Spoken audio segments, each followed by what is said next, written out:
Good evening. Welcome to my YouTube channel, Enrique Bulak. This time I am going to discuss with you about tectonic plates. Let me start with discussing with plate tectonics. Now, plate tectonics is a scientific theory that the Earth crust is divided into uh, big plates, seven major plates, and this plate is called, or these plates are called tectonic plates. Tectonic plates. So there are seven major tectonic plates. Okay. Now, what are the seven tectonic plates? We have the Pacific plate, Pacific plate. We have the Antarctic plate, Antarctic plate. We have the Eurasian plate, Eurasian plate. We have the Indo-Australian plate.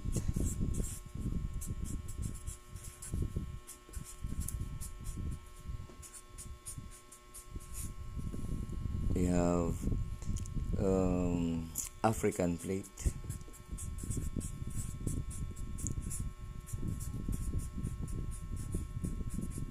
We have the North American plate and the South American plate. So we have 1, 2, 3, 4, 5, 6, 7. We have the seven major tectonic plates. Now, we have plenty of small plates, but we have to focus on these major plates. So one of the example of small plates, we have the Philippine plate, or our beloved Philippines. So we have our Philippine plate. Okay. Now, these plates are having boundaries. Okay. So we have boundaries, meaning the limit among these tectonic plates. So boundaries. Now we have three kinds of boundaries. Three kinds of boundaries.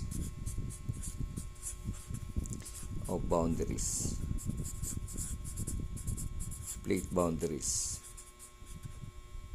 So we have convergent boundaries, convergent, divergent,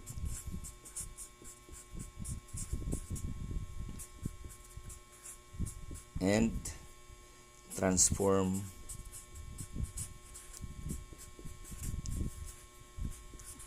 fault boundaries. Okay. Now, if we have this, what is convergent boundaries, what is divergent boundaries, and transform fault boundaries? What is this? What are the movements of these boundaries? Okay. So for convergent boundaries. So for convergent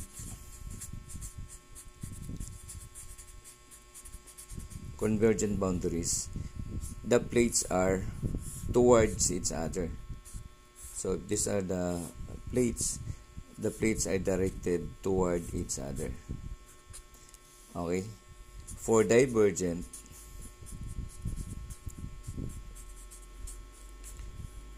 the plates are directed away from each other.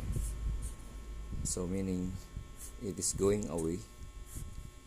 So pulling up, going away from each other. So That's divergent. Then for transform fault, for transform fault,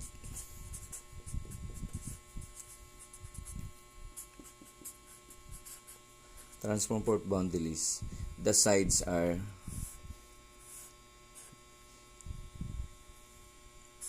so if that's the side, the plate is,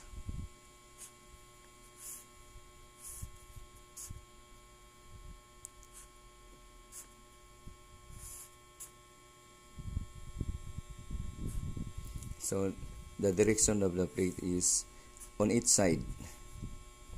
So yung side niya is, but so you can see as if this is the imaginary line. So the plate is, the side of the plate is going, the sides is sliding away from each other.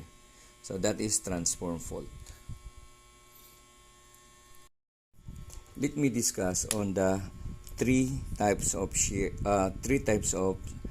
stress. So three types of stress and boundaries. So in a convergent boundary, so in a convergent boundary,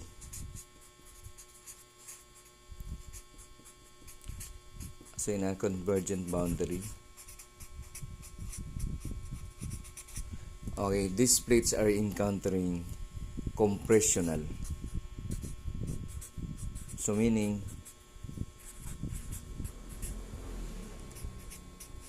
compressional meaning the plates or the crust is being pushed towards each other. So there's compression.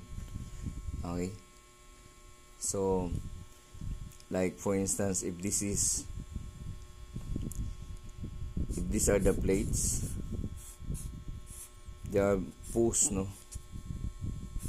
So the tendency of this one is their post, meaning this will, the tendency of this is to have that, because the crust is shortening. So that's why there's a going up. Okay. So that would be the formation once these plates are being compressed. So when the boundaries of plates are compressed, the stress encountered by these boundaries is compressional. Okay.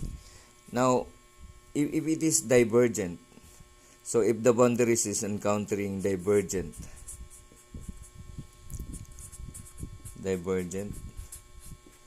so the plates are moving away from each other. So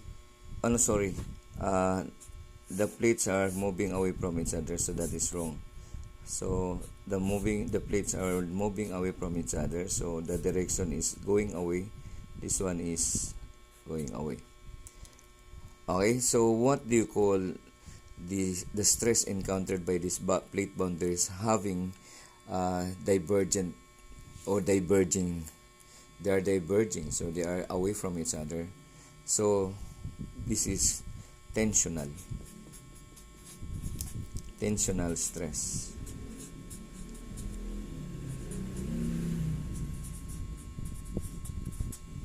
Okay, so they are being elongated. Okay, so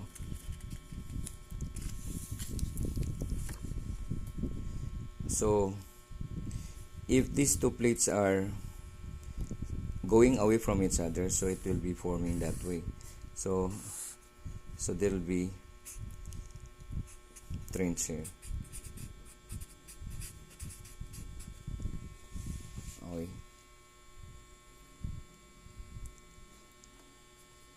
Now, what if the plates are in transform fault boundaries?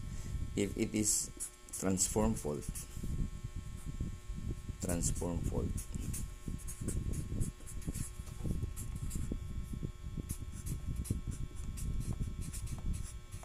so pag transform fault, the the sides are,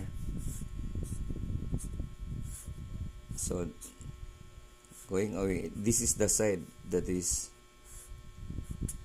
sliding past each other, so that is called transform fault. And the shear is the stress encountered by these boundaries is shear stress.